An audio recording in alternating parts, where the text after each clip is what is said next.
प्रकाशन विश्वातला एक प्रचंड महत्वाचा मोठा उद्योग बनलेला आहे आणि तसंच ती अपरिहार्य अशी सांस्कृतिक गरजही बनली आहे। गेल्या वर्षी आपण कोथरूड या पुण्याच्या सांस्कृतिक उपनगरावरील पहिल्या दिवाळी अंकाचं प्रकाशन केलं होतं। कोथरूडवरील यावर्षीचा हा दुसरा दिवाळी अंक। गेल्या वर्षीच्या अंकामध्ये कोथरूड कसं वसलं, तिथली देवस्थानं, मस्तानी महाल, पेरूची बाग, परदेशस्थ कोथरूडकरांच्या आठवणी त्यात होत्या। या वर्षीच्या दिवाळी अंकामध्ये निळू फुले श्रीराम लागूंच्या आठवणी आहेत। मिस्टर कोथरूडकर म्हणून अंजली खरे पाटील म्हणजे चंद्रकांत अतिशय देखणं आहे, ग्लेज्ड पेपर अंकामध्ये वापरलेला आहे आणि वीरेंद्र तिखे यांचं जे वॉटर कलरचं मुखपृष्ठ आहे ते तर अतिशय अप्रतिम किंवा लाजवाब असं आहे। तर परत एकदा आपणा सर्वांचं या कार्यक्रमामध्ये स्वागत करते आणि पुढचा स्वागताचा कार्यक्रम आपण घेऊया। मी विनंती करेन अमित टेकाळे कार्यकारी संचालक मीडिया नेक्स्ट यांना की त्यांनी चंद्रकांत दादांचं स्वागत करावं।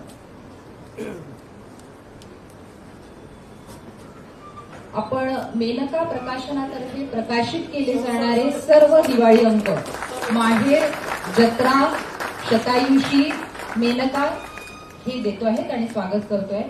यानंतर अभिजित जोग यांचं स्वागत संचालक किरण वेल्हाणकर करतील अशी मी त्यांना विनंती करते।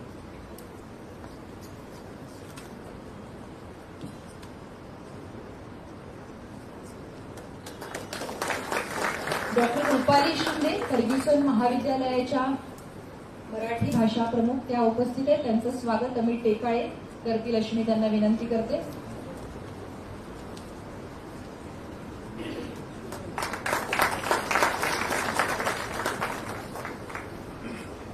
धन्यवाद। मुरलीधर मोहोळ यांच्या पत्नी मोनिकाताई मोहोळ इथे थोड्याच वेळात येणार आहेत आणि त्यांचंही स्वागत आपण घेणार आहोत। या दिवाळी अंकामध्ये त्यांच्या कंपॅनियनशिप बद्दल म्हणजे दादा आणि दादांच्या पत्नी आणि मोनिकाताईंनी मुरलीधर मोहोळ यांच्या कंपॅनियनशिप बद्दल लेख लिहिलेला आहे आणि अतिशय छान वाचनीय असा लेख आहे तो। आता मोनिकाताई नाही तरी पण सांगते, मला गमतीदार वाटलेली गोष्ट की मोनिकाताईंना तरुणपणी तो रोजा आणि बॉम्बेतला अरविंद स्वामी खूप आवडायचा आणि जेव्हा त्यांचा बघण्याचा कार्यक्रम झाला तेव्हा मोनिकाताईंना मुरलीधर मोहोळांमध्ये अरविंद स्वामी दिसले आणि लगेच त्यांनी होकार दिला।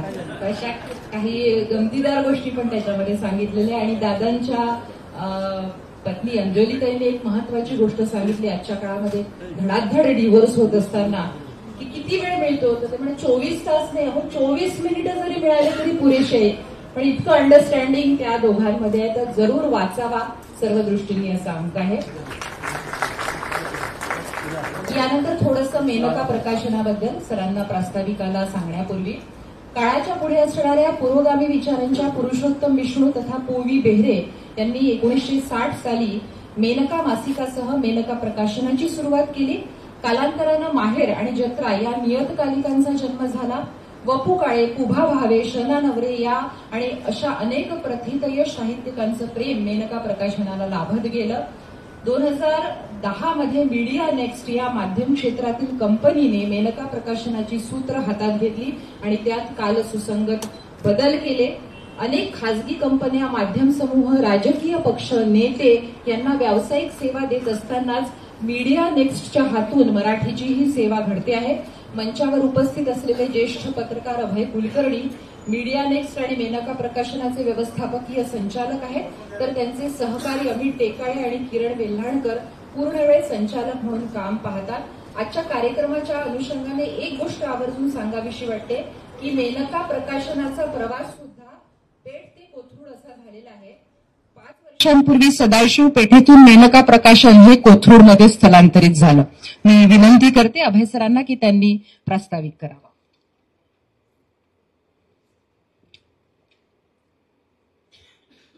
आजच्या कार्यक्रमासाठी उपस्थित असलेले आपले सर्वांचे लाडके आमदार मंत्री चंद्रकांतदादा पाटील, या कार्यक्रमासाठी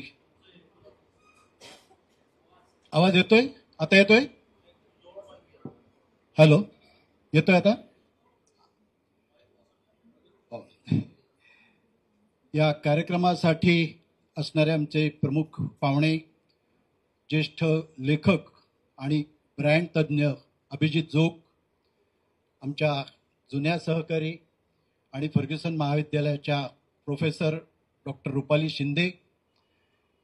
हा कार्यक्रम खरं म्हणजे कौटुंबिक आहे, त्यामुळे या कार्यक्रमाला फार काहीतरी नेटकेपण वगैरे असं काही अपेक्षित नाही, कारण हा कोथरूडकरांसाठी काढलेला दिवाळी अंकाचा कार्यक्रम आहे आणि या सभागृहामध्ये अनेक लोक बसलेली आहेत.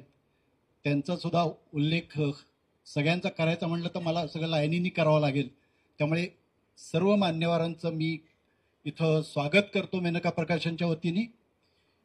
आणि हा अंक खरं म्हणजे काय असतं की दिवाळी अंक काढणं असा एक सतत चर्चा चालू असते ना, निराशाजनक चर्चा चालू असते की मराठीचं कसं होणार, काय होणार, कोण करणार.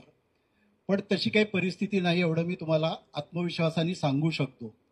याची दोन कारणं, की तुम्ही त्याच्यामध्ये काम करणं मनापासून, आणि दुसरं अशा उपक्रमांना खूप मनापासून सहकार्य करणारे चंद्रकांत दादांसारखे नेते आपल्याला मिळणं, याच्यातून हे सहज शक्य होतं.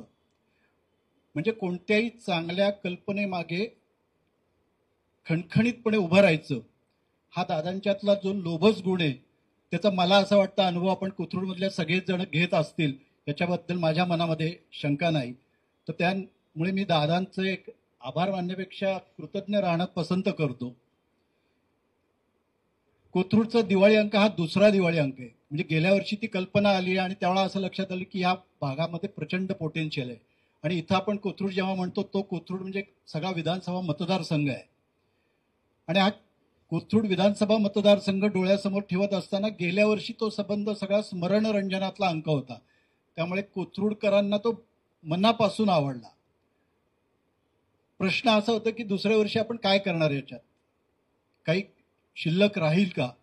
आणि आत्ता असं लक्षात येते की अजून 5 अंकांचा ऐवज शिल्लक राहील, एवढं कोथरूडमध्ये घडतंय आणि अशी लोक आहेत. याच्यामधला मुख्य भाग कसा होता की गेल्या वर्षी आपण कोथरूडची एकूण व्युत्पत्ती या संदर्भामध्ये तर यावर्षी असं लक्षात आलं की इथलं जे ग्रामदैवत आहे मातोवा, तर ज्येष्ठ प्राच्यविद्या संशोधक विश्वनाथ खैरे, ज्यांचं वय 97 आहे आता, पण त्यांनी या मातोवाच्या संदर्भामधल्या लोककथा, मी तुम्हाला खात्रीने सांगतो की इथे जे जे ग्रामस्थ असतील कोथरूडचे त्यांना सुद्धा माहीत नाही अशा सगळ्या लोककथा त्याच्यामध्ये त्यांनी मांडलेल्या आहेत. तो मनापासून तुम्हाला आवडणारा भाग असेल. दुसरा एक असा विषय आला होता की या संग्रहालय आहेत, या मतदारसंघामध्ये संस्था आहेत, तर त्याचा सुद्धा आपण याच्यामध्ये थोडा मागोवा घ्यावा. आणि शेवटच्या टप्प्यामध्ये जे कोथरूडवासीय झाले ते आर के लक्ष्मण, जगदविख्यात व्यंगचित्रकार, तर त्यांची या भागामध्ये झालेली जे संग्रहालय आहे, म्युझियम आहे, तर ते मला वाटतं की अनेक जणांनी पाहिलं नसेल तर ते जरूर जाऊन पाहायला पाहिजे. त्याच्यानंतर पेंडसेंचं सायकल संग्रहालय आहे, जोशींचं रेल्वे म्युझियम आहे, हे सगळं आपल्या जवळ असल्यामुळे आपण तिथून जात नाही, आपण त्याच्यावरून निघून जातो.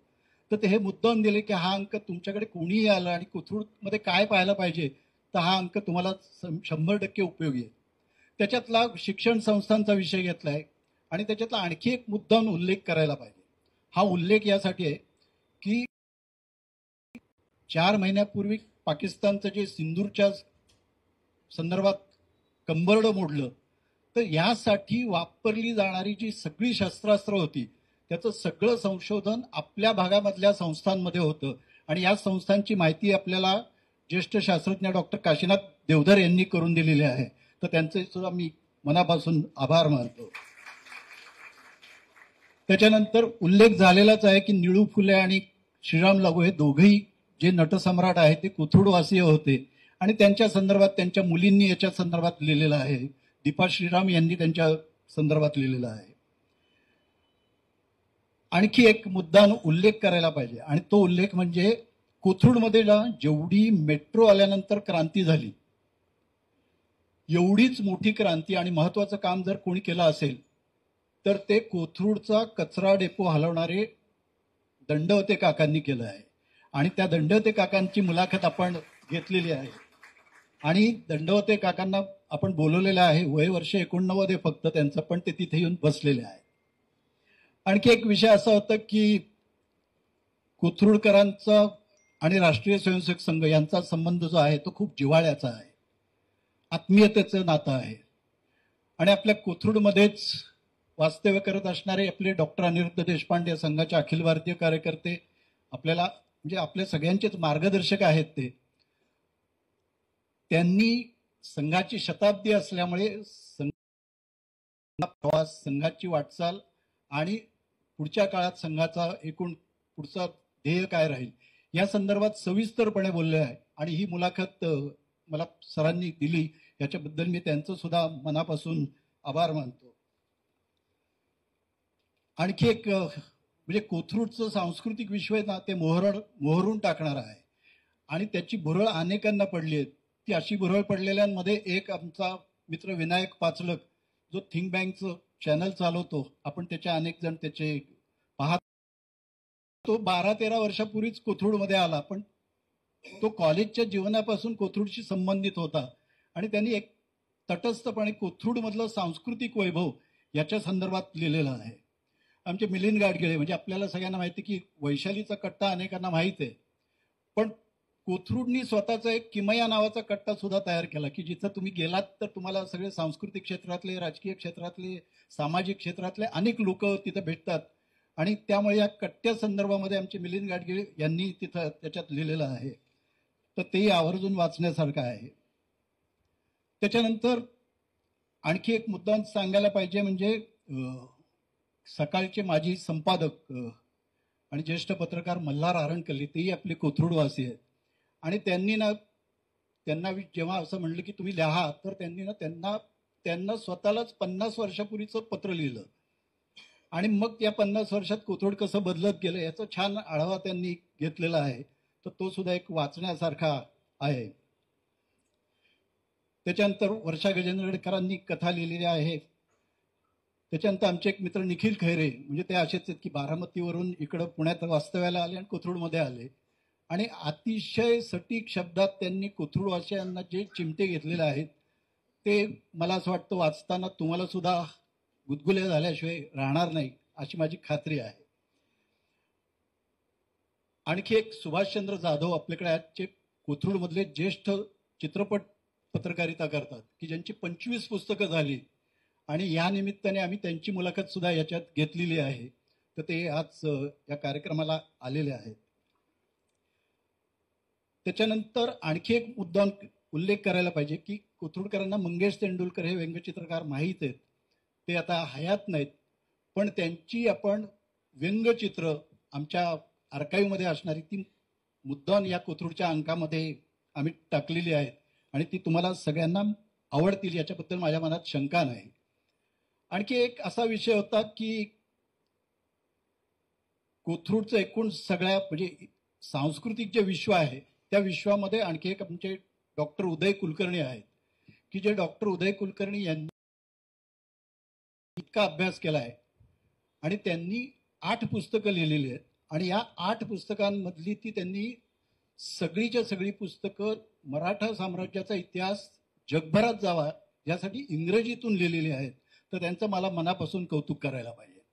आणखी एक आपल्याला सांगायला पाहिजे की वसंत लिमये हे जे नाव आहे की हे नाव आपण ऐकलं तरी असं वाटतं की असं नाव कसं आहे, पण ठाण्यामध्ये त्यांचं प्रारंभीचं सगळं आयुष्य गेलं, पण त्यांच्यानंतर त्यांनी गेल्या 30 वर्षापासून कोथरूड जवळ केलं. आणि म्हणजे मला असं वाटतं की त्यांचा लेख मुळापासूनच वाचायला पाहिजे. ते उत्तम लेखक आहेत, ते गिर्यारोहक आहेत उत्तम, आणि ते तुम्ही आवर्जून वाचा. मी त्यांचं सुद्धा मनापासून स्वागत करतो. आणि हे सगळं करत असताना हा सगळा व्याप आहे ना, तो पूर्ण करण्यासाठी मला असं वाटतं की खरी मदत झाली ती आमचा मित्र सुकृत करंदीकर, की त्यांनी या सगळ्याचं जे बाळंतपण आहे ते अत्यंत सराईतपणे आणि छानपणे पार पाडलं. मी या अंकाच्या प्रकाशनासाठी मी आपल्या सर्वांचं पुन्हा एकदा मनपूर्वक स्वागत करतो. सगळ्यांना दिवाळीच्या शुभेच्छा देतो आणि थांबतो. धन्यवाद. यानंतर मान्यवरांना विनंती आहे की दिवाळी अंकाचं आपण प्रकाशन करावं.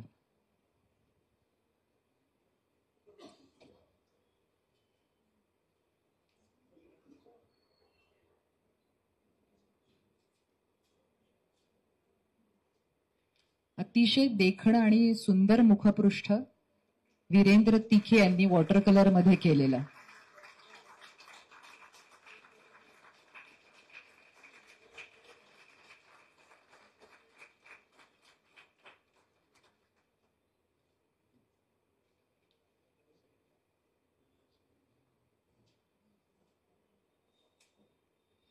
आज जाताना सगळ्यांनी आपली कॉपी जी आहे दिवाळी अंकाची ती मोफत घेऊन जायची आहे.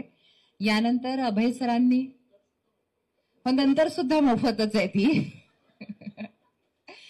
आता अभय सरांच्या बोलण्यामध्ये ज्यांचा उल्लेख आला ते ते प्रस दंडवते काका, ज्यांचं फक्त 89 वय आहे आणि जे आज इथे उपस्थित आहे. तर सूत्रसंचालन करायचं म्हणून मी दिवाळी अंक चाळत होते आणि निरंजन मेढेकर यांनी घेतलेली दंडवते काकांची मुलाखत मी शब्दनशब्द वाचली. शब्दनशब्द हे आताच्या काळात सांगणं महत्वाचं असतं. आपोआप वाचत गेले आणि ज्याला म्हणता येईल की निव्वळ अशक्य, अद्भुत किंवा अविश्वसनीय काम म्हणावं असं काम दंडवते काकांनी केलंय. दंडवते काकांनी जेव्हा शिक्षक सोसायटीमध्ये बंगला बांधायला सुरुवात केली जागा घेऊन, तेव्हा एक दिवस ते डबा घेऊन आले बांधकामाच्या ठिकाणी बघायला बांधकाम कसं सुरू आहे. तर डबा उघडला तर त्या डब्यावर सगळीकडून माशा घुंगावत आल्या. चपला काढून ठेवल्या तर चपला माशांनी भरल्या होत्या आणि मग त्यांनी चौकशी केली की माशा येत आहेत कुठून. आणि मग लक्षात आलं की कोथरूडला 1930 पासून 28 एकर 10 गुंठे म्हणजे 10,000 स्क्वेअर फीट एवढ्या अवाढव्य जागेवर कचरा डेपो होता. आणि मग आता इथे राहायचं कसं, इतक्या माशा, इतके डास आहेत तर. आणि मग तो लढा तिथून त्या घटनेपासून सुरू झाला. 15 वर्ष हा लढा सुरू होता. स्थानिक न्यायालयाने पुणे महानगरपालिकेच्या विरोधात निकाल दिला, काकांच्या बाजूने निकाल दिला. पुणे महानगरपालिका जिल्हा न्यायालयामध्ये गेली, जिल्हा न्यायालयाने पुणे महानगरपालिकेच्या बाजूने निर्णय दिला. मग परत काका मुंबई हायकोर्टामध्ये गेले. मुंबई हायकोर्टाने शेवटी, ही मी सांगते ही एवढीशी लढाई नाहीये, या 15 वर्षामध्ये असंख्य घटना घडल्या. म्हणजे एक कागद मिळवायला 3 वर्ष तहसील कचेरीमध्ये काकांनी खेटे घातलेले आहे. शेवटी मुंबई उच्च न्यायालयाने काकांच्या बाजूनी निर्णय दिला आणि तो कचरा डेपो हटला. म्हणून आज हे कोथरूड दिसतंय. त्या काकांचा अक्षरशः ते माणूस व्यवस्थेविरोधात लढा देऊन जिंकू शकतो.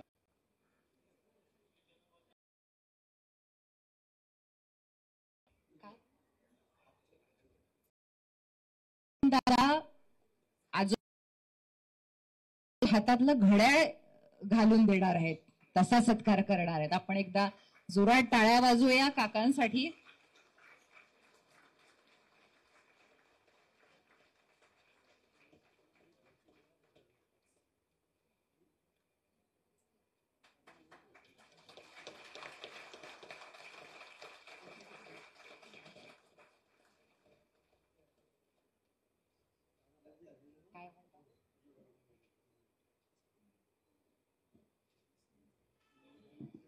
चंद्रकांत दादांनी घड्याळ दिलाय. घड्याळ म्हणजे वेळ पाहणं, वाट पाहणं. तर मला एक शेर ऐकवण्याचा मोह आवरत नाहीये.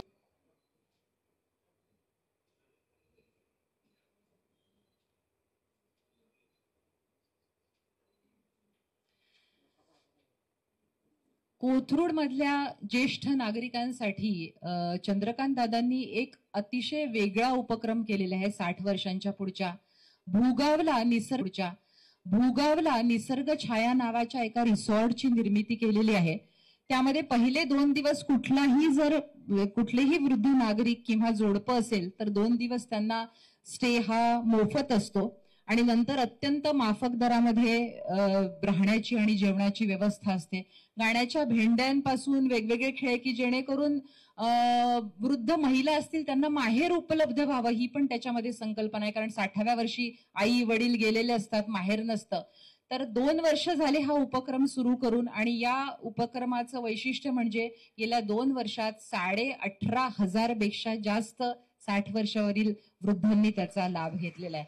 मला स्वतःला जी अपील झाली ती गोष्ट म्हणजे ज्या वस्तीतल्या बायका असतात, ज्यांचे मध्यम वर्ग किंवा उच्च मध्यम वर्गीय बायकांसारखे डोहाळ जेवण किंवा असं लाड बाळांपणामध्ये पूर्ण होत नाही. धुणं भांडी करणाऱ्या बायकांचं कोण डोहाळ जेवण करणार आहे, होऊन तुला काय डोहाळे लागले विचारणार आहे. त्यांच्यासाठी दादांनी अमित सगुणाच ना सुखदा नावाची एक हे कल्पना केली आहे की तिथे यायचं त्या वस्तीतल्या राहणाऱ्या कुठल्याही गर्भारशीण बाईंनी आणि तिचे सगळे 9 महिन्यामध्ये जे उच्च मध्यमवर्गीय आणि मध्यमवर्गीय स्त्रियांचे लाड होतात ते लाड केले जातील. मला वाटतं ही खूप मोठी दाद देण्यासारखी. आज जाताना सगळ्यांनी आपली कॉपी जी आहे दिवाळी अंकाची ती मोफत घेऊन जायची आहे. यानंतर अभय सरांनी पण नंतर सुद्धा मोफतच आहे ती. आता अभय सरांच्या बोलण्यामध्ये ज्यांचा उल्लेख आला ते ते प्रस दंडवते काका, ज्यांचं फक्त 89 वय आहे आणि जे आज इथे उपस्थित आहे. तर सूत्रसंचालन करायचं म्हणून मी दिवाळी अंक चाळत होते आणि निरंजन मेढेकर यांनी घेतलेली दंडवते काकांची मुलाखत मी शब्दनशब्द वाचली. शब्दनशब्द हे आताच्या काळात सांगणं महत्वाचं असतं. आपोआप वाचत गेले आणि ज्याला म्हणता येईल की निव्वळ अशक्य, अद्भुत किंवा अविश्वसनीय काम म्हणावं असं काम दंडवते काकांनी केलंय. दंडवते काकांनी जेव्हा शिक्षक सोसायटीमध्ये बंगला बांधायला सुरुवात केली जागा घेऊन, तेव्हा एक दिवस ते डबा घेऊन आले बांधकामाच्या ठिकाणी बघायला बांधकाम कसं सुरू आहे. तर डबा उघडला तर त्या डब्यावर सगळीकडून माशा घोंगावत आल्या. चपला काढून ठेवल्या तर चपला माशांनी भरल्या होत्या आणि मग त्यांनी चौकशी केली की माशा येत आहेत कुठून. आणि मग लक्षात आलं की कोथरूडला 1930 पासून 28 एकर 10 गुंठे म्हणजे 10,000 स्क्वेअर फीट एवढ्या अवाढव्य जागेवर कचरा डेपो होता. आणि मग आता इथे राहायचं कसं, इतक्या माशा, इतके डास आहेत तर. आणि मग तो लढा तिथून त्या घटनेपासून सुरू झाला. 15 वर्ष हा लढा सुरू होता. स्थानिक न्यायालयाने पुणे महानगरपालिकेच्या विरोधात निकाल दिला, काकांच्या बाजूने निकाल दिला. पुणे महानगरपालिका जिल्हा न्यायालयामध्ये गेली, जिल्हा न्यायालयाने पुणे महानगरपालिकेच्या बाजूने निर्णय दिला. मग परत काका मुंबई हायकोर्टामध्ये गेले. मुंबई हायकोर्टाने शेवटी, ही मी सांगते ही एवढीशी लढाई नाहीये, या 15 वर्षामध्ये असंख्य घटना घडल्या. म्हणजे एक कागद मिळवायला 3 वर्ष तहसील कचेरीमध्ये काकांनी खेटे घातलेले आहे. शेवटी मुंबई उच्च न्यायालयाने काकांच्या बाजूनी निर्णय दिला आणि तो कचरा डेपो हटला. म्हणून आज हे कोथरूड दिसतंय. त्या काकांचा अक्षरशः साष्टांग दंडवत घालावं असे दंडवते काका आहे. आणि एक सर्वसामान्य माणूस व्यवस्थेविरोधात लढा देऊन जिंकू शकतो हे त्यांनी सिद्ध करून दाखवलंय. मी विनंती करते की चंद्रकांत दादांनी काकांचा सत्कार करावा सगळ्यांनीच.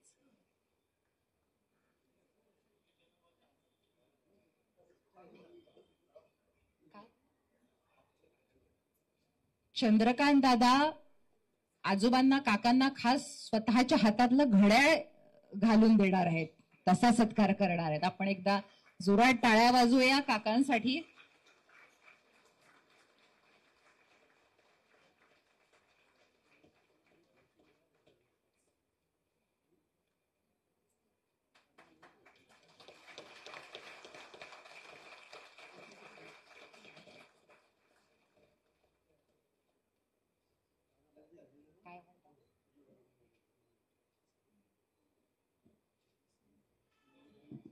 चंद्रकांत दादांनी घड्याळ दिलाय. घड्याळ म्हणजे वेळ पाहणं, वाट पाहणं. तर मला एक शेर ऐकवण्याचा मोह आवरत नाहीये की बस इस सबब से कि तेरा इंतजार लाजमी था, तमाम उम्र घड़ी की तरफ नहीं देखा.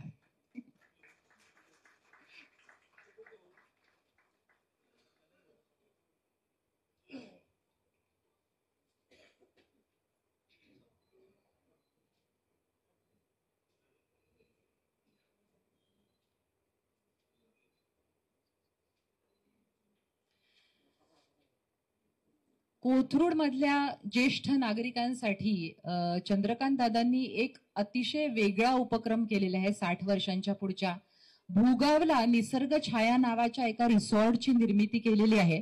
त्यामध्ये पहिले 2 दिवस कुठलेही वृद्ध नागरिक किंवा जोडपं असेल तर 2 दिवस त्यांना स्टे हा मोफत असतो आणि नंतर अत्यंत माफक दरामध्ये राहण्याची आणि जेवणाची व्यवस्था असते.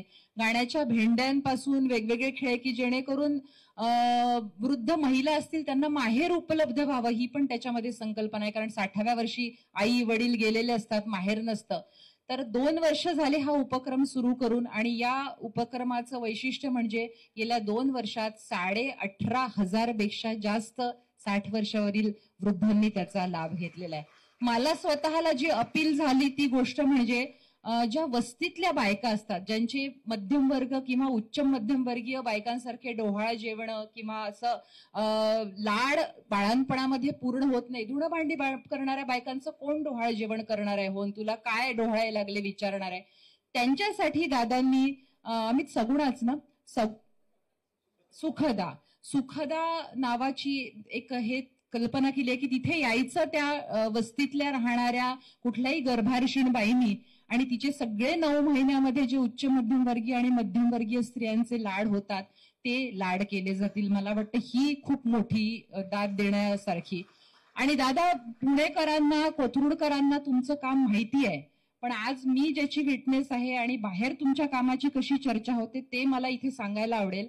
नुकतंच मी नवरात्रामध्ये तुळजापूरला गेले होते. महाराष्ट्र राज्य शासनाचा सांस्कृतिक महोत्सव तिथे होता आणि त्याच्यामध्ये बीजमाता राहीबाई पोपरे म्हणजे मोदी सरकारने जे पीपल्स पद्म सुरू केलेलं आहे की सर्वसामान्य लोकांचं काम त्याची दखल घेऊन त्यातल्या लोकांना पद्मश्री हा पुरस्कार द्यायचा.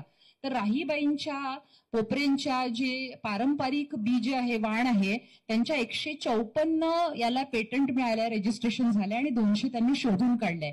राहीबाई जेव्हा भाषण करायला उभ्या राहिल्या तर त्यांना तर माहिती नव्हतं कोण आहे. त्या म्हणाल्या की मी निसर्ग शाळेमध्ये शिकले आणि हे सगळं मला काही मी अक्षर ओळख नाहीये. आणि इतक्या कृतज्ञतेने आणि गहिवरून त्यांनी दादांचा उल्लेख केला की दादांनी त्यांना घर मिळवून दिलं आणि बाकीची सगळी व्यवस्था केली. माघारी जेव्हा कामाची चर्चा होते ती खूप महत्वाची असते. मी दादांना विनंती करते की त्यांनी मनोगत व्यक्त करावं.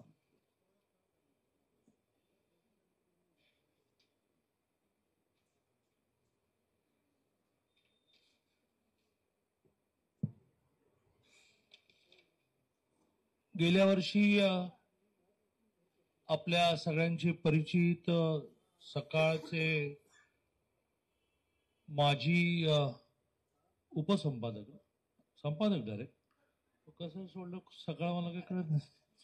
सकाळचे माजी संपादक आणि आता फ्रीलान्सिंग खूप गोष्टी करत असतात, प्रामुख्याने लिखाणामधल्या करत असतात, अशा अभय कुलकर्णींनी माझ्यापुढे असा प्रस्ताव मांडला की आपण कोथरूडवर एक दिवाळी अंक केला पाहिजे. साधारणतः अरे बहिणी तुम्ही येण्यापूर्वी या अँकरने तुमच्याबद्दल जे सांगितलंय ते मी त्यांना पुन्हा सांगायला लावणार आहे. तुम्ही येण्यापूर्वी अँकरने तुमच्याबद्दल जे सांगितलंय ते आम्ही तुम्हाला पुन्हा सांगा. तुम्ही आणि अण्णाच्या लग्नाबद्दल सांगितलं. तर अभय कुलकर्णीने माझ्यापुढे प्रस्ताव मांडला की कोथरूडवर आपण एक दिवाळी अंक काढला पाहिजे.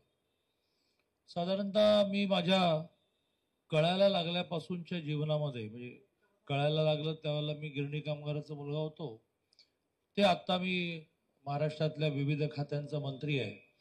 या सगळ्या कालावधीमध्ये एक ठरवलं की जे काही चांगलं आहे आणि सगळ्यात महत्त्वाचं ज्यातून काही तोटा नाही.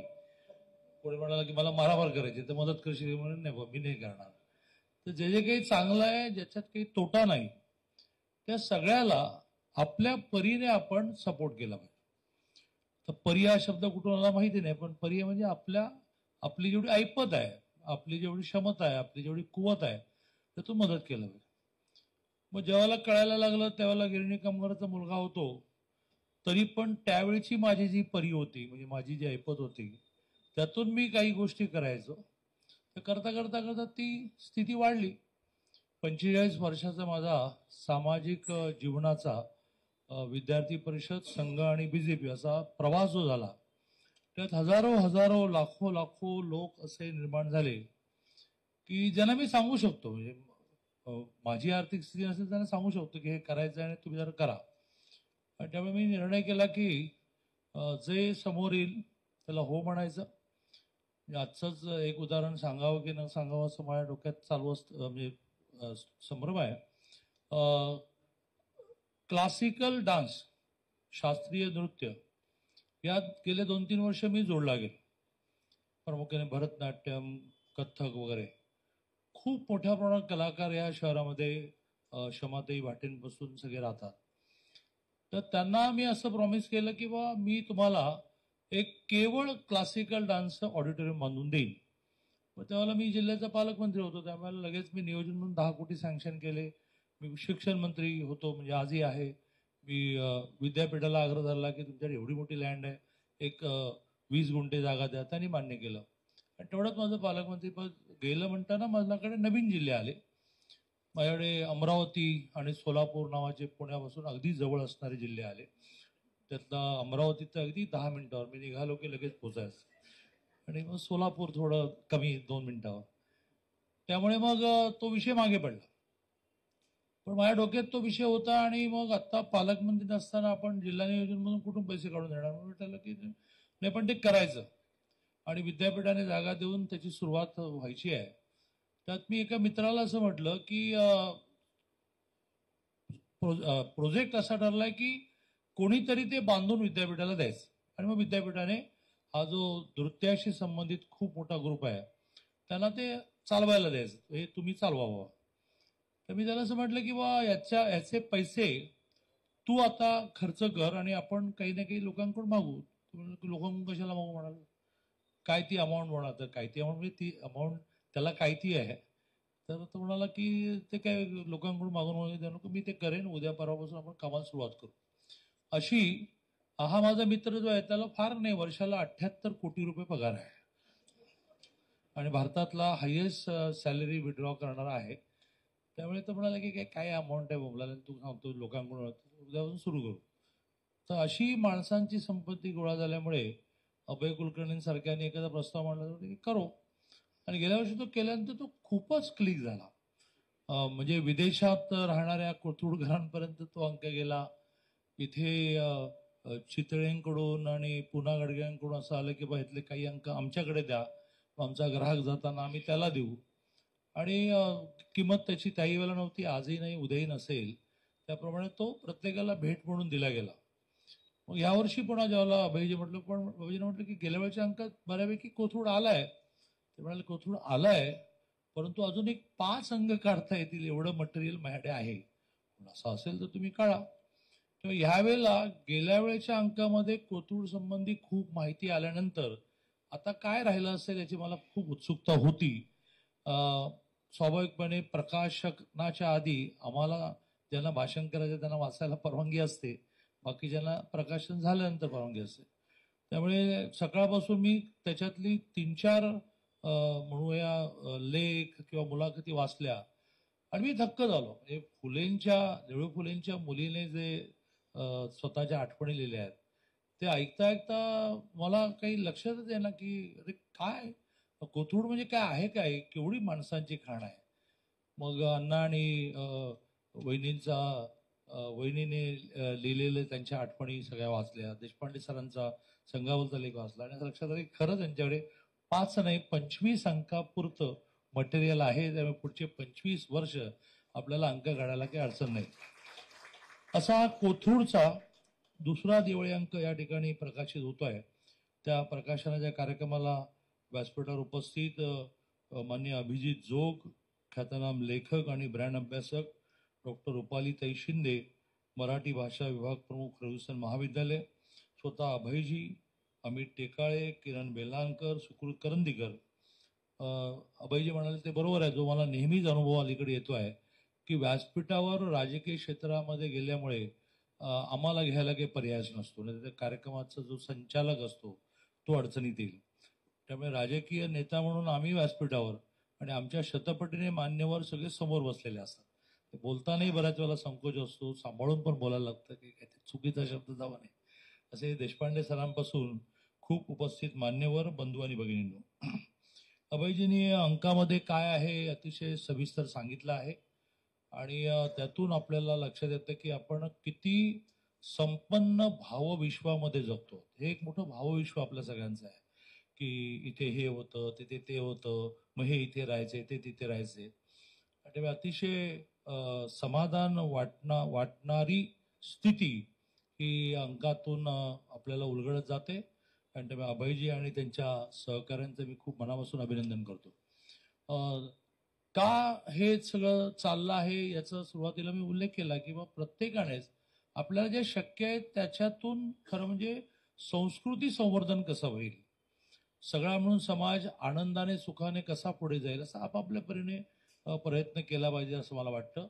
मराठी भाषेच्या बाबतीमध्ये अभिजात भाषेचा दर्जा मिळाला तर तुम्ही काय करणार ते सांगा ना. आताच मी अमरावतीला जाऊन आलो, कारण जगातलं पहिलं मराठी भाषा विद्यापीठ हे रिद्धपूरला अमरावतीजवळ आपण 2 वर्षापूर्वी स्थापन केलं.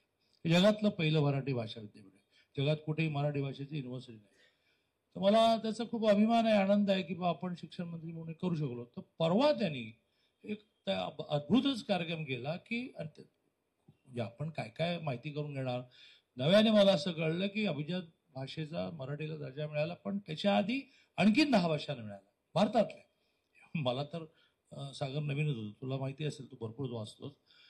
तर त्या सगळ्या 11 भाषांना त्यांनी अमरावतीमध्ये एकत्र 2 दिवसाचा त्याचा कार्यक्रम होता. नवीन टेक्नॉलॉजी पहिल्यांदाच इंट्रोड्यूस केली की ज्याच्यामध्ये मी मराठीतून बोललो तर त्या 11 भाषांच्या समोर स्क्रीनवर त्यांच्या भाषेची स्क्रिप्ट येत होती. प्रत्येकाच्या भाषेची स्क्रिप्ट होती एवढी. म्हणजे पहिली भाषा अभिजात भाषा, बंगाली भाषेपासून ते मराठी भाषेबरोबर अभिजात भाषेचा दर्जा मिळाला, तेलुगू भाषेबद्दल सगळ्यांच्या समोर स्क्रिप्ट येत होती. आणि 2 दिवस त्यांची आपापसात चर्चा चालणार होती. तर मला केवळ उद्घाटन करून लगेच इथेच क्षमा भाटेंच्या 75ला यायचं होतं. त्यामुळे अमरावती, नागपूर, पुणे करून मी त्या कार्यक्रमाला बसलो. पण 2 दिवस ते आपापल्या भाषांना अभिजात भाषेचा दर्जा मिळतात, तर पुढे काय करूया याची मोठी चर्चा करणार. मला असं वाटतं की दिस इज द लाईफ, की आपल्याला आपल्या परीने जे जे जे जे जे जे करता येईल ते नीट करावं. आता मराठी भाषेचं महत्त्व याबद्दल परवाच मला विश्वासराव पाटलांच्या बरोबर एका अशाच अंक प्रकाशनाच्या वेळेला त्यांनी केलेलं भाषण इतकं भावलं की मी ते क्लिप केली. आणि ह्या अमरावतीच्या कार्यक्रमामध्ये भाषणाच्या सुरुवातीला त्यातला 1.5 मिनिटाचा पोर्शन फक्त मी ऐकवला आणि म्हटलं की खरं म्हणजे हे ऐकल्यानंतर भाषण संपलं. काय म्हटलं त्यांनी, मला विश्वासराव पाटलांचं खूप कमाल वाटतं की ते सहजपणे सांगत असतात. पानिपतकार विश्वासराव पाटील.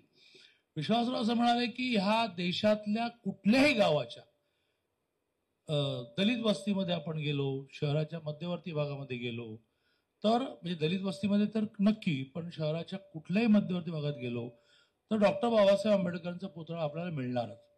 जगामध्ये सगळ्यात जास्त पुतळे कोणाचे असतं जर आपण काढायचं म्हटलं तर डॉक्टर बाबासाहेब आंबेडकरांचे पुतळे जगात कोणाचं नाही, कारण 6.5 लाख गावं कुठल्याच देशामध्ये नाही. आपण सगळ्यात जास्त गावाला आहोत. 6.5 लाख गावात तर आहेच. त्याच्या मागोमाग म्हणे कोणाचा पुतळा आहे तर छत्रपती शिवाजी महाराजांचे. कुठेही जा छत्रपती शिवाजींचा पुतळा आहे असं म्हणून मला कळत नाही की यांना काय म्हणायचं. असं म्हणून तो पुढचं वाक्य म्हणाले, दोघांची मातृभाषा मराठी होती. आणि त्या मातृभाषा ह्या 2 महान पुरुषांची मराठी असणारे मराठी आम्ही आहोत. आणि त्यामुळे मग आमची काही जबाबदारी आहे का ना, असं आणखीन त्यांनी काय असं केलं. पण मी तेवढाच एक पोर्शन परवा त्यात ऐकवला तर तुम्ही जशा टाळ्या वाजवल्या तसे लोकांनी टाळ्या वाजवल्या की अरे कमाल आहे, हा अँगल कधी कळलाच नाही आम्हाला. आणि त्यामुळे प्रत्येकाने आपापल्या परीने काही ना काही संस्कृती संवर्धनासाठी पुढे यायचं असतं.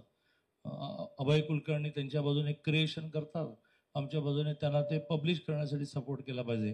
त्या भूमिकेतून हा अंक काढला आहे. कल्पना अशी आहे की यावेळेला हा अंक जेवढे म्हणून कोथरूडमध्ये विदेशात राहतात त्या सगळ्यांना आम्ही कुरिअरने पाठवणार आहोत. एकाला आज दुपारीच मी काम दिलं आहे की त्यांनाही एकदा तुम्ही आई बाबा कोथरूडला राहतात, तुम्ही तिथे जाऊन बसलात, हे कोथरूडचं काय महत्व आहे बघा. असं आजच आम्ही आणखीन एक निर्णय केला. तुमच्या सगळ्यांची उत्सुकता अंक वाचण्याची जी आहे ती उत्सुकता मी फार न ताणता अभयजींना प्रामुख्याने अभिनंदन करतो की इतका चांगला अंक त्यांनी काढला. आणि माझं भाषण संपवतो. जय हिंद.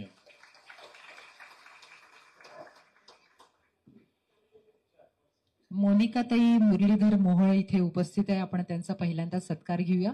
मी किरणजींना विनंती करते की किरण वेल्हाणकर संचालक मीडिया नेक्स्ट त्यांनी स्वागत करावं मोनिकाताईंचं.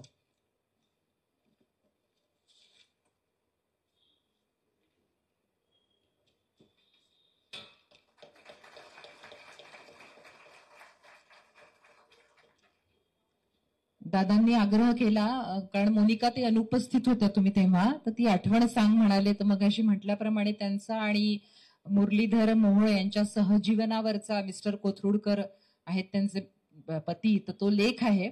आणि मोनिका त्यांनी सांगितलंय की कॉलेज जीवनामध्ये म्हणजे माझ्या सकट मलाही अरविंद स्वामी खूप आवडायचा.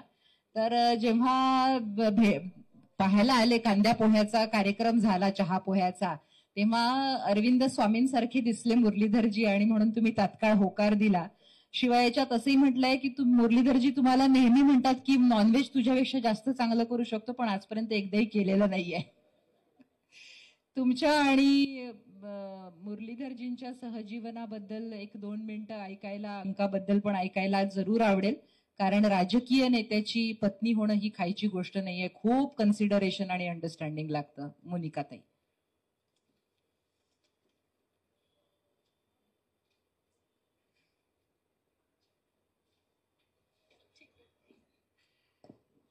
नमस्कार. कोथरूड दिवाळी अंक आणि त्याला उपस्थित आपले कोथरूडचे लाडके आमदार चंद्रकांत दादा पाटील, या अंकाचे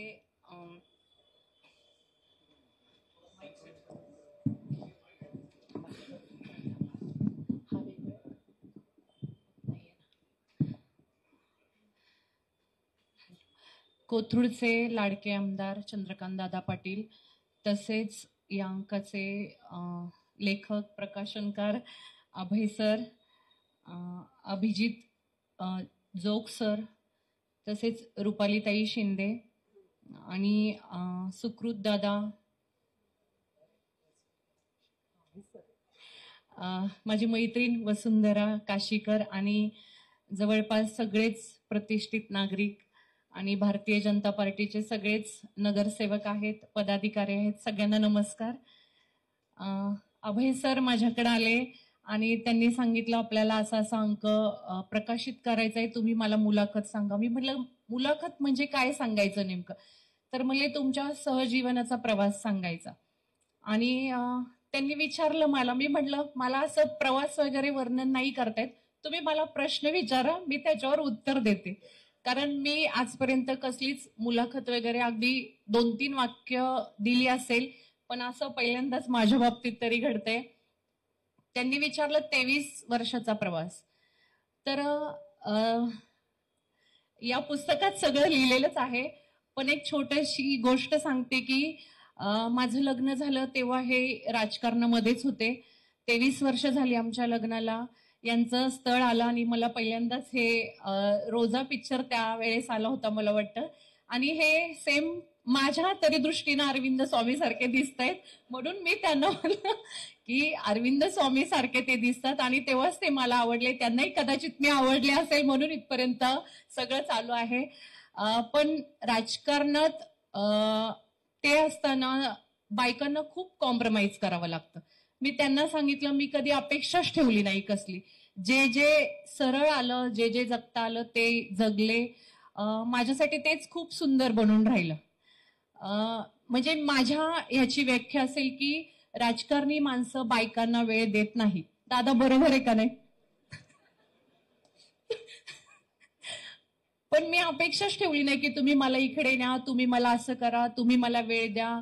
अपेक्षा नाही ठेवलं की जीवन सहज आणि सुलभ होऊन जातं, एवढी एकच व्याख्या मी मनात ठेवली आणि त्या प्रकारे आमचा हा सहजीवनाचा आज प्रवास चालू आहे. जास्त काही मला बोलता येणार नाही, पण आजच्या या दिवाळी अंकाच्या मी दुसऱ्या आवृत्तीच्या खरं तर माझ्यावर ही इथं आल्यावर अचानक ही जबाबदारी दिली. हे दिल्लीमध्ये आहेत आहो आमचे, त्याच्यामुळं माझ्याकडे ही जबाबदारी आली आहे. नाहीतर तेच या कार्यक्रमाला दादा आणि ते उपस्थित होणार होते, पण अचानक मला सांगितलं की 2 शब्द तुम्ही बोलायला पाहिजे. काही हरकत नाही म्हटलं मी बोलते. खूप खूप दिवाळी अंकाला आपल्या शुभेच्छा आणि या कार्यक्रमाला मला बोलवलं, सामावून घेतलं, छोटंसं मोठंसं का होईना, त्याबद्दल धन्यवाद, शुभेच्छा. आपल्याला माहिती आहे सगळ्यांना की मोनिकाताई सुद्धा 2012 साली पुणे महानगरपालिकेवर नगरसेवक म्हणून निवडून गेल्या होत्या. स्वतःबद्दल त्यांना फारसं बोलणं आवडत नाही आणि सोशल मीडियावर खूप ऍक्टिव्ह आहेत. यानंतर अभिजित जोग यांचा परिचय करून देईल. खरं म्हणजे त्यांचा परिचय करून देण्याची गरज नाही, पण तरीही अभिजित जोग हे करून देईल.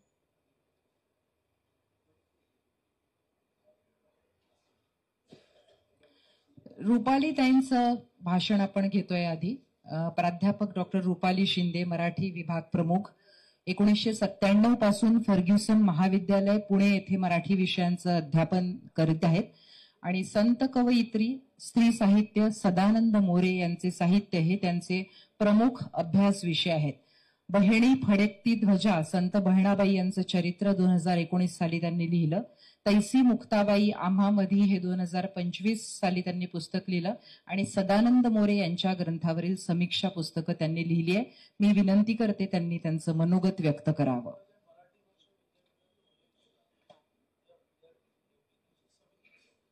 बरं, चंद्रकांत दादांनी ज्या मराठी भाषा विद्यापीठाचा रिद्धपूरच्या उल्लेख केला त्या विद्यापीठाच्या समितीमध्ये त्या होत्या, निर्मिती समितीमध्ये.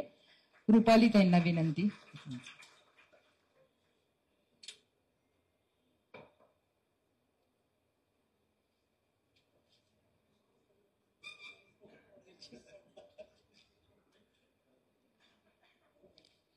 हो,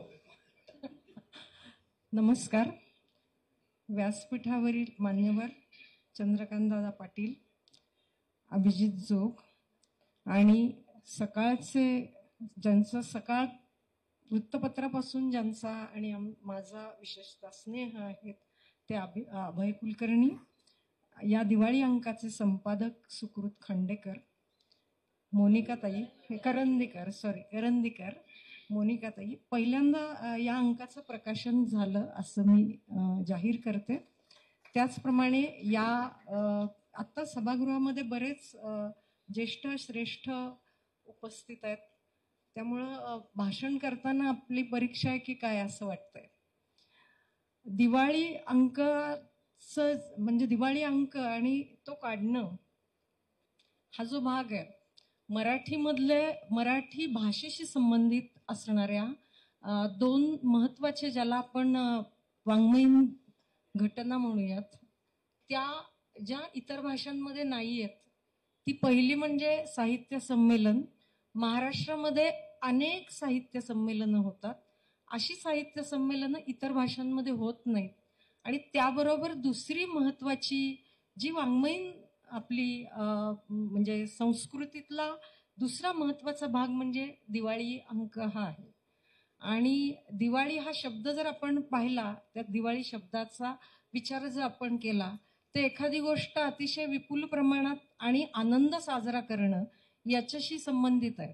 तर दिवाळी हा शब्द जो आहे ना, तो जर आपण त्याच्या मागे गेलो आणि त्याचे संदर्भ बघत गेलो तर चंगळ करणे हा तो आहे. आणि मग ती कुठपर्यंत आहे तर रतिसुखाची दिवाळीपर्यंत दिवाळीचा संदर्भ आहे. आणि दिवाळी साजरी करणं हा दिवाळी अंकासह दिवाळी साजरी करणं हा मराठी संस्कृतीचा एक महत्वाचा भाग आहे. आणि तो दिवाळी अंकासह करणं जे आहे ना, ते दिवाळी अंकांची संख्या जर आपण बघितली तर जसं पालखीमध्ये आपल्याला मुख्य संतांच्या पालख्या माहिती असतात, पण सबंध महाराष्ट्रातून अगदी गोव्यातून सुद्धा अनेक संत विभूती या सगळ्यांच्या पालख्या त्या मुख्य पालख्यांबरोबर असतात. कारण मुख्य प्रवाहामध्ये सहभागी होणं असा त्याचा अर्थ असतो. त्या खालोखाल किंवा त्याच्या बरोबर असणारी महत्वाची गोष्ट ज्याला महाराष्ट्र समजून घ्यायचा आहे आणि महाराष्ट्र जाणून घ्यायचा आहे, त्यांनी महाराष्ट्रातून निघणाऱ्या दिवाळी अंकाकडे पाहिलं तर दिवाळी अंकातून महाराष्ट्र दिसतो. आता ज्या अंकाच्या प्रकाशनासाठी आपण इथे एकत्र आलेलो आहोत तो कोथरूडवरचा दुसरा दिवाळी अंक आहे. मला जेव्हा निमंत्रण द्यायला अभयजी आणि संपादक आलेले होते तेव्हा मी म्हटलं की हा पहिला मी PDF पाहिली त्याची, आणि तो पाहताना मी त्यांना म्हटलं की अभय टिकेकरांनी आणि अरुण टिकेकरांनी आणि अभय टिळकांनी पुणे शहर वृत्तांत हे 2 खंडातला कोश काढलाय. तसं म्हटलं तुम्ही दिवाळी अंक काढत जा कोथरूडवरचे, नक्की कोथरूडचा सुद्धा वृत्तांत असलेले 2 ते 3 खंड अगदी आरामात निघतील. तर त्यामुळं हा अंक मला कुठल्या अर्थाने महत्वाचा वाटतो तो म्हणजे एक स्थानिक इतिहास असतो. पुणे शहराचं वैशिष्ट्य आपण पाहिलं तर पुणे शहराला भक्तीची आणि शक्तीची परंपरा लाभलेली आहे. आणि ही भक्ती आणि शक्तीची परंपरा कोथरूड मध्ये सुद्धा नांदते हे मी सांगण्याची गरज नाहीये. तर हा अंक अंकांमध्ये विविधता खूप दिसते आणि काळाप्रमाणे बदलत जाणं आणि त्या मुख्य प्रवाहात आपण असणं हे कानाकोपऱ्यामध्ये महाराष्ट्रात महत्वाचं वाटतं. दिवाळी अंक किती वाचले जातात, त्याला कोण वाचतं, काही फक्त जाहिरातीसाठी काढतात. तर जाहिरातीसाठी काढतात यांना सुद्धा आपण यांचं पण आपण कौतुक करूयात, कारण मराठी माणसाला उद्योगधंद्याविषयी आस्था आहे हे त्या निमित्ताने कळतं. त्यामुळे जाहिरातीसाठी दिवाळी अंक काढतात त्यांचंही आपण कौतुक करूयात. वाचायलाच पाहिजे असं काय, धंद्यासाठी सुद्धा महत्वाचं आहे. मराठी भाषेचा उद्योगधंद्याशी असलेला संबंध आपण वर्तमानपत्राच्या संदर्भात खूप वेळा त्याची चर्चा करतो, पण मराठी भाषा आणि उद्योग व्यवसाय याचा विचार करत असताना आपल्याला दिवाळी अंकाला लक्षात घेतलंच पाहिजे. आता त्याच्यातलं खरी व्यावसायिकता वगैरे पुढे येत नाही हा भाग वेगळा, पण मराठी भाषा ही उद्योगाची भाषा आहे असं जर आपल्याला म्हणायचं असेल तर अभयजी दिवाळी अंकाला आपल्याला ओलांडता येणार नाही. आणि त्यामुळं तुम्ही आणि तुमची सबंध टीम हा दिवाळी अंक उत्साहाने काढताय याच्याबद्दल खरोखर मला खूप आनंद होतोय.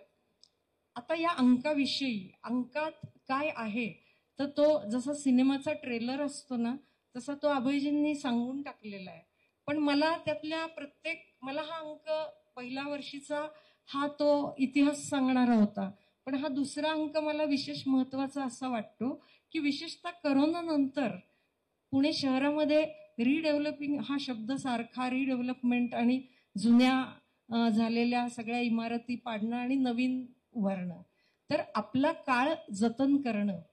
कारण मग पुणे बदलतंय, आपण आपली जागा आपल्या ओळखीच्या खुणा शोधत असतो आणि त्या खुणांवर आपलं सगळं भावविश्व उभं असतं.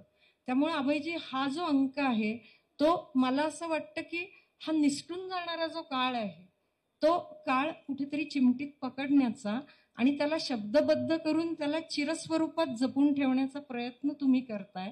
हा प्रयत्न असाच तुम्ही चालू ठेवावा असं मला वाटतं आणि त्याच्यासाठी मी तुम्हाला शुभेच्छा देते.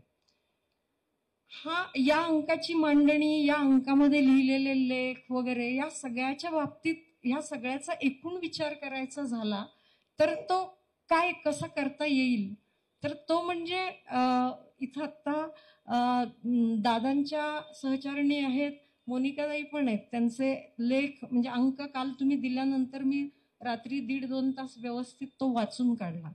तो काढल्यानंतर त्यांची मुलाखत वगैरे सगळं आहे, पण मला त्या दोघींच्या लेखातला आवडलेला भाग कुठला असेल तर बाईचं मातीचं आणि परिसराचं खास नातं आहे. बाई खूप छोट्या छोट्या गोष्टींनी परिसराला जिवंत करते आणि परिसराला आपलं करते. या दोघींच्या लेखामध्ये ते राजकीय वगैरे सगळं म्हणजे येणार ओघानं, पण त्याहीपेक्षा मला जास्त महत्वाचं असं वाटतं की बाईच्या प्रत्येक छोट्या छोट्या कृतीमध्ये तो परिसर जिवंत करण्याचं आणि संस्कृती निर्माण करण्याचं जे कौशल्य आहे ते त्या दोन्ही लेखांमध्ये आहे आणि तो भाग मला विशेष आवडला, तर तो आवर्जून वाचावा असा आहे. दुसरी गोष्ट अशी आहे की या अंकामध्ये अगदी त्याचं लोकदैवतापासून कलावंत, संस्कृती हा सगळा भाग आहे, पण त्या सगळ्याकडे आपण कसं पाहायला पाहिजे तर मर्ढेकरांची एक खूप छान त्या कवितेतल्या ओळी आहेत आणि तो अंक, हा अंक म्हणजे पण खरं म्हणजे तो प्रयत्न आहे.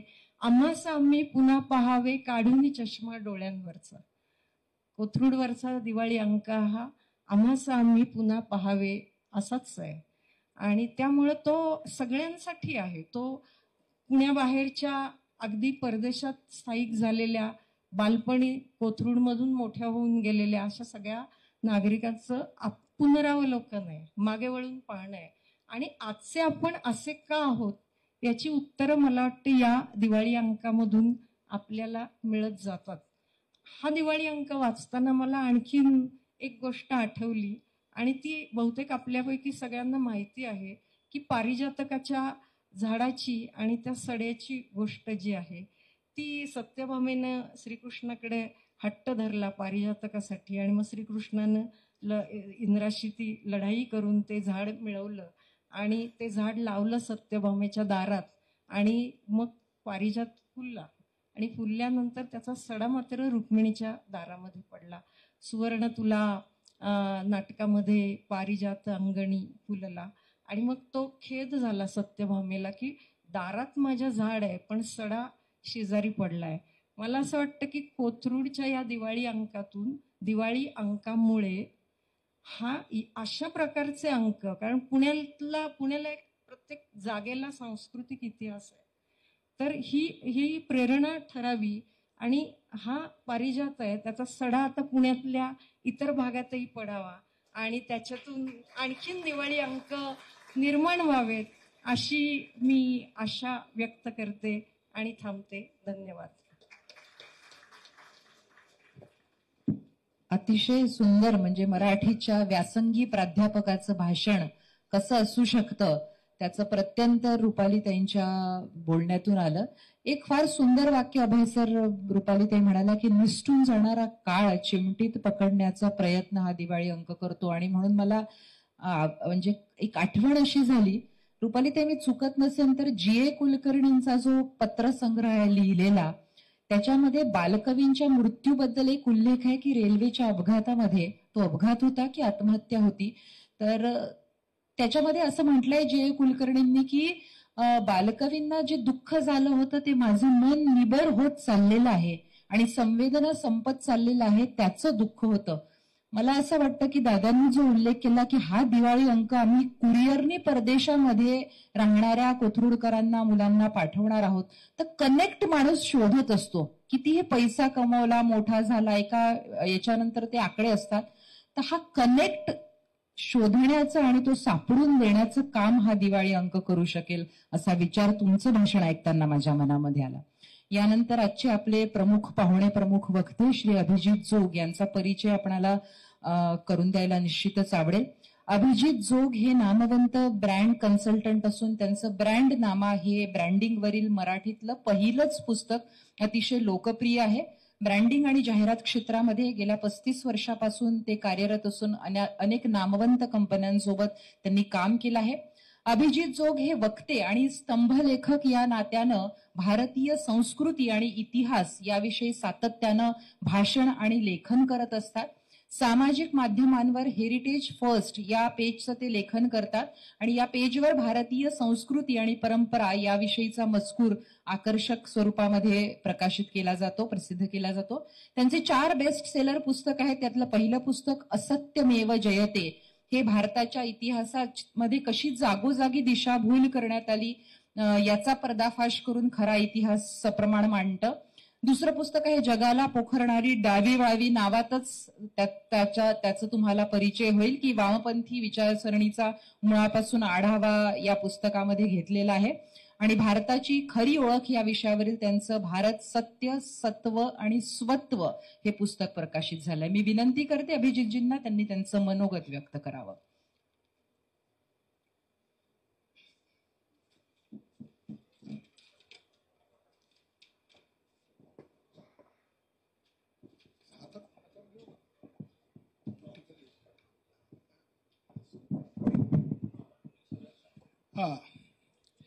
नमस्कार. आदरणीय चंद्रकांत दादा,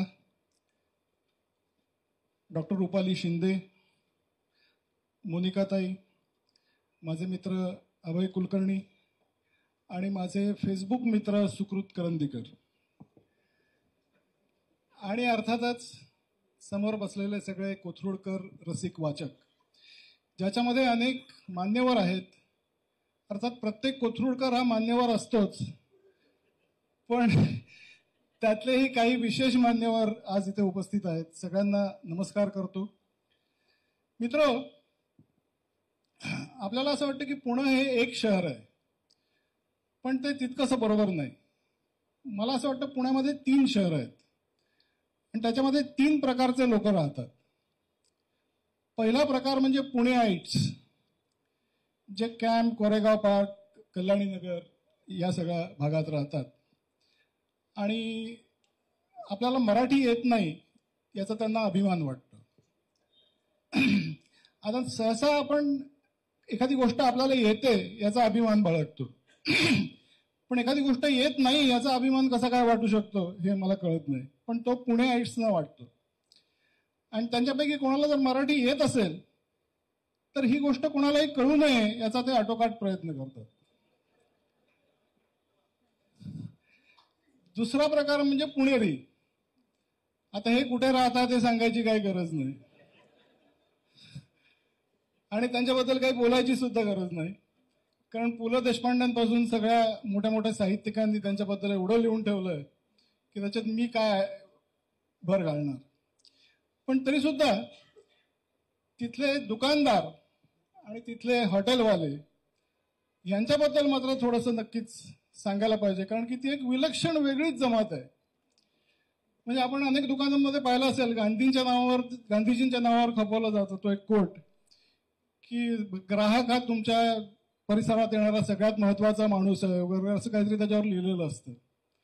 पण हे जे पुणेरी दुकानदार किंवा रेस्टॉरंटवाले आहेत त्यांच्या दृष्टीने आपल्याकडे येणारा सगळ्यात तुच्छ माणूस म्हणजे ग्राहक, आणि तो जास्तीत जास्त एक तर येणारच नाही आणि आला तर लवकरात लवकर कसा कटेल ह्याचा विचार करणारे ते आपले पुणेरी. आणि तिसरा प्रकार म्हणजे पुणेकर जे कोथरूडमध्ये राहतात, कारण हे पुण्याच्या ज्या सगळ्या चांगल्या परंपरा आहेत त्या सगळ्या चांगल्या परंपरा ते अगदी प्रामाणिकपणे जपतात.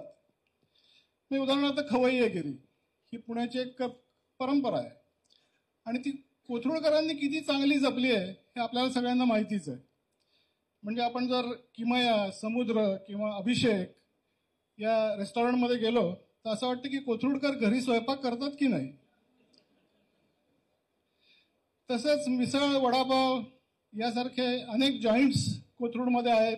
प्रत्येकाचा आवडता जॉईंट असेल, तुम्हाला त्याच्या आठवणी येत असेल. त्याचबरोबर फाईन डायनिंग रेस्टॉरंट सुद्धा पुण्यामध्ये आहेत.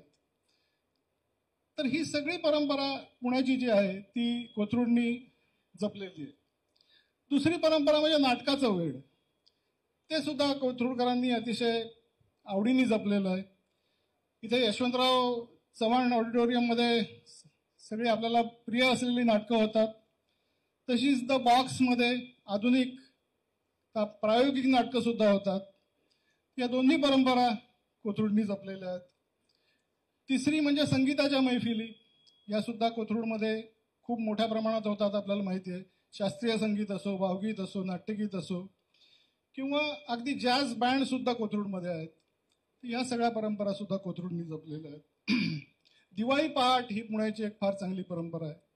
ती कोथरूडनी खूप मोठ्या प्रमाणात जपलेली आहे. खूप चांगले चांगले दिवाळी पहाटचे कार्यक्रम आपल्याकडे होत असतात आणि मोठे मोठे कलाकार, अनेक नवीन कलाकार सुद्धा त्याच्यात आपल्याला ऐकायला मिळतात. त्याचबरोबर कोजागिरी आणि 31st नाईट हे सुद्धा कोथरूडमध्ये खूप मोठ्या प्रमाणात सेलिब्रेट होतं. सगळ्या प्रकारचं सेलिब्रेशन, सगळ्या प्रकारचा आनंद कोथरूडकर घेत असतात. तशीच एक पुण्याची चांगली परंपरा म्हणजे दिवाळी अंक, आणि ती कोथरूड दिवाळी अंकांनी इतक्या उत्तम पद्धतीने जपलेली आहे की त्याचा एक अतिशय मला वाटतं आनंद आणि अभिमान सगळ्या कोथरूडकरांना वाटायला पाहिजे. आणखीन एक पुण्याची परंपरा आहे, किमान शब्दात कमाल अपमान. ही सुद्धा कोथरूडकरांनी जपलेली आहे. फक्त खास पुणेरी लोक गरज असो नसो ही परंपरा वापरतात. कोथरूडकर जिथे गरज आहे तिथेच फक्त वापरतात. एवढाच फरक आहे असं आपल्याला म्हणायला हरकत नाही. या सगळ्या परंपरांबरोबरच आधुनिकतेत काय जे चांगलं आहे ते सुद्धा कोथरूडनी खूप आवडीने जपलेलं आहे, ठरवून जपलेलं आहे. पर्सिस्टंट, टेक महिंद्रा याच्यासारख्या मोठ्या IT कंपन्या कोथरूडमध्ये आहेत. Number of IT professionals per square kilometre असं जर काढलं तर मला वाटतं सिलिकॉन व्हॅली नंतर कोथरूडचाच नंबर लागेल. इतके IT प्रोफेशनल्स कोथरूडमध्ये राहतात. पण पुण्यात जो एक पोर्शेनी 2 मुलांना चिरडून टाकलं, ती आधुनिकता मात्र कोथरूडमध्ये तुम्हाला कधीही बघायला मिळणार नाही.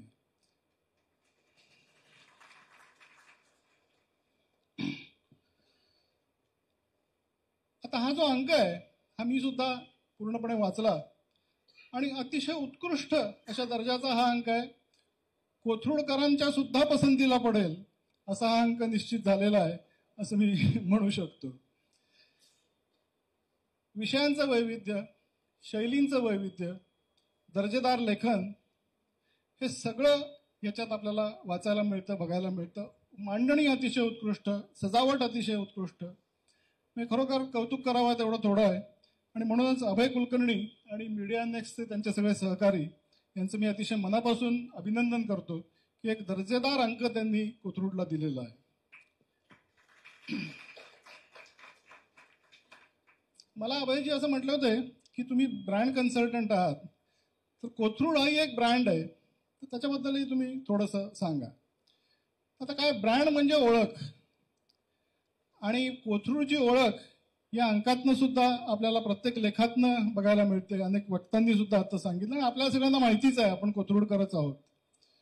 पण तरी ब्रँडिंगचे काही विशेष पैलू आहेत, ते मी अगदी त्याचा उल्लेख करतो थोडक्यात कोथरूडच्या संदर्भात आणि मग थांबतो.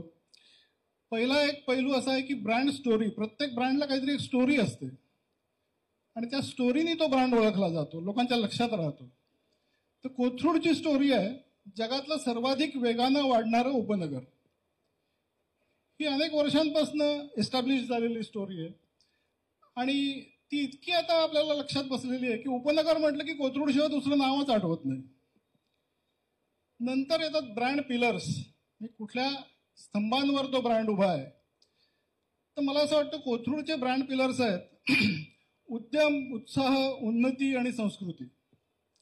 कोथरूडचा माणूस हा कधी आळशी आणि रिकामा बसलाय असं दिसणार नाही. उद्योगी पण हे कोथरूडचं वैशिष्ट्य आहे, म्हणून उद्यम मी म्हटलंय.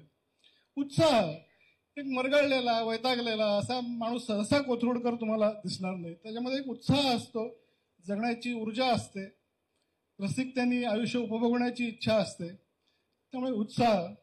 उन्नती, कोथरूडकर हे नेहमी प्रगतीकडे वाटचाल करत असतात. एकाच जागी बसून राहिलेत, अल्पसंतुष्ट आहेत अशी माणसं कोथरूडमध्ये सहसा आपल्याला दिसत नाहीत, म्हणून उन्नती. आणि अर्थातच संस्कृती. संस्कृती तर आपण कोथरूड किती मोठ्या प्रमाणात जपते हे आपण बघितलेलं आहे, अनुभवतो. म्हणून उद्यम, उत्साह, उन्नती आणि संस्कृती. ब्रँड प्रॉमिस, या ब्रँडकडनं आपल्याला काय मिळेल, काय अपेक्षा करायची याच्याकडनं, असं जर आपण बघितलं तर परंपरा आणि आधुनिकता यांचा संगम हे कोथरूडचा ब्रँड प्रॉमिस आहे असं मला वाटतं. आणि शेवटी सगळ्यात महत्वाचं ब्रँडिंग मधलं तत्व म्हणजे ब्रँड इसेन्स. त्याचा गाभा काय, या कुठल्याही ब्रँडचा गाभा काय हे शोधायला लागतं. उदाहरणार्थ ऍपल ब्रँड असेल तर ब्रँडचा गाभा, what does it stand for. तर ऍपल म्हटलं तर आपण असं म्हणू की चॅलेंजिंग द कन्व्हेन्शनल थिंकिंग, हा ऍपलचा गाभा आहे, ब्रँड इसेन्स आहे. किंवा दादांचा पक्ष आहे भारतीय जनता पक्ष, तर ब्रँड भाजपचा गाभा काय असं जर म्हटलं तर इंडिया फर्स्ट हा भाजपचा गाभा आहे असं आपण म्हणू शकतो.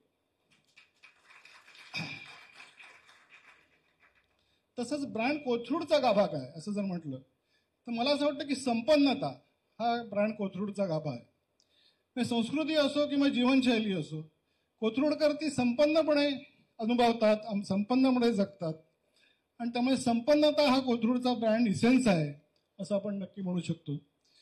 आणि या संपन्नतेला शोभणारा अंक अभय कुलकर्णींनी त्यांच्या सहकार्यांनी काढलेला आहे, तितकाच संपन्न अंक आहे आणि त्याच्या प्रकाशनाची संधी आज मला मिळाली याचा मला अतिशय आनंद होतो. त्याबद्दल मी आयोजकांचे आभारही मानतो. हा माझाच सन्मान झाला असं मी मानतो आणि यासाठी पुन्हा एकदा सगळ्यांचे आभार मानून थांबतो. धन्यवाद.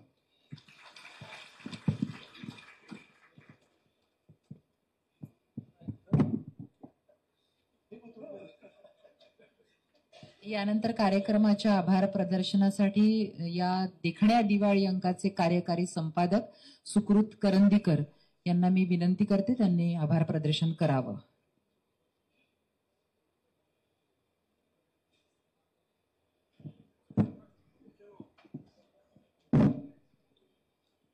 खरं म्हणजे कार्यक्रम इतका आटोपशीर आणि सुंदर झाला आहे की जसं लग्न कार्यालयामध्ये म्हणतात की भोजन केल्याशिवाय कुणीही जाऊ नये, तसं दिवाळी अंक घेतल्याशिवाय कुणीही जाऊ नये एवढं म्हणून मी थांबलं तरी चालणार आहे.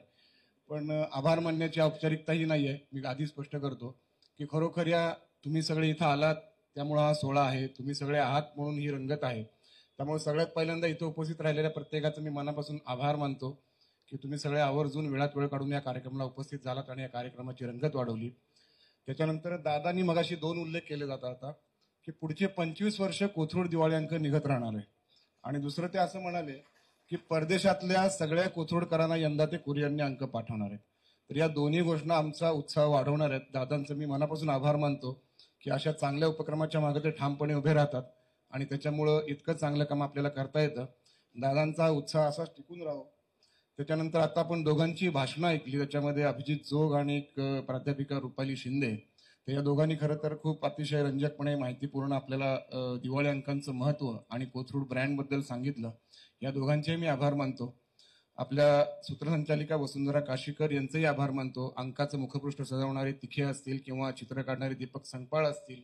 आणि सगळ्यात महत्त्वाचं, या अंकासाठी ज्या ज्या लेखकांनी अतिशय आत्मीयतेनं आणि गांभीर्याने लिहिलं त्या सर्व लेखकांचे मी आभार मानतो आणि हा कार्यक्रम संपला असं जाहीर करतो.